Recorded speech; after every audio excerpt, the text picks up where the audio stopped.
it's one of the most important parts of the history of photography. What ends up happening first in Antietam and then following up to here is that there is a manner of recording an event or the effects or in this case the dead bodies of this battle that brings the reality of war to the public. And I think that that's Originally from Canada, photojournalist Louie Palu is now based in Washington, D.C. He has spent 28 years recording images of breaking news, including multiple trips to combat zones in Afghanistan. During the summer of 2019, he was an artist in residence at Gettysburg National Military Park. While in Gettysburg, the American Battlefield Trust was able to catch up with Palu and ask him why battlefields like Gettysburg are still important today. I think romanticizing the pursuit of the study of history is a noble thing to do. I think that a place like this, I think sometimes it's kind of like an art museum. You need places to go and think about things, to reflect. And I think that there is an importance to actually dedicating, committing to go to somewhere to understand something. And I think that no matter who you are, or what you believe or think, if you think about the history of this country, something happened here that was massively tragic and is something that we don't want to repeat. And I think coming to places like this to think about that and have your own ideas questioned and challenged, and for you to ask questions and to think about and form your own opinion about who you are and how all this relates to you is really, really important. That's why I think a place like this is important. Along with being our nation's defining conflict, the American Civil War also served as one of the most profound moments in human history, as it was among the first world events to be documented and circulated through the public in what was then considered to be real time.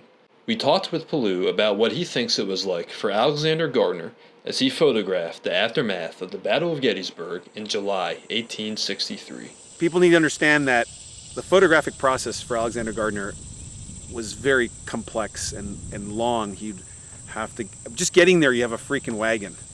I could probably walk faster. You know, he'd have to get there with the wagon. He would have to assess the situation. He'd have to coat the plates, take out the camera, position the camera, move the camera, process the plates. He would have been in a place like this, in a place that smelled like rotting dead bodies, and continually seeing it for hours. And then to hear numbers, I think that he would have been moved to make those prints and go show them in New York. And I think that even the oral history would have been a shock. Like, oh my, how many? 50,000 casualties plus in Gettysburg? That's like, so what's this war really over? And it's asking that question. And I think that that's, you know, when I go out and I photograph, is I'm keeping all these things in mind. And there's a lot of things that are changing and evolving when I photograph certain things. And I think that, you know, Alexander Gardner had no precedent. And I think that that's what he would have left the battlefield with. Why? The photographer continued by giving his thoughts on the social and historical significance of Civil War photography. I think what's important to understand in the history of visual art at this moment where Alexander Gardner starts photographing different battles leading up to, say, Gettysburg, is that these romanticized horse charges of paintings, he kind of destroys all of that. It's like dead, bloated bodies of Americans that are my brother, my cousin, my neighbor. It brings a reality to people's imaginations that this is not a glorious thing. And I think that it's a key moment in downplaying, romanticizing war.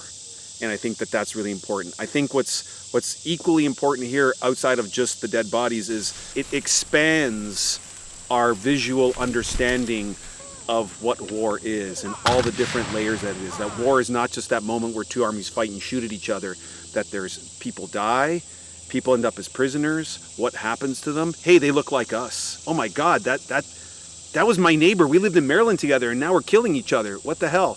And it causes people to ask questions. And I think that that's the really important thing about what Alexander Gardner did here.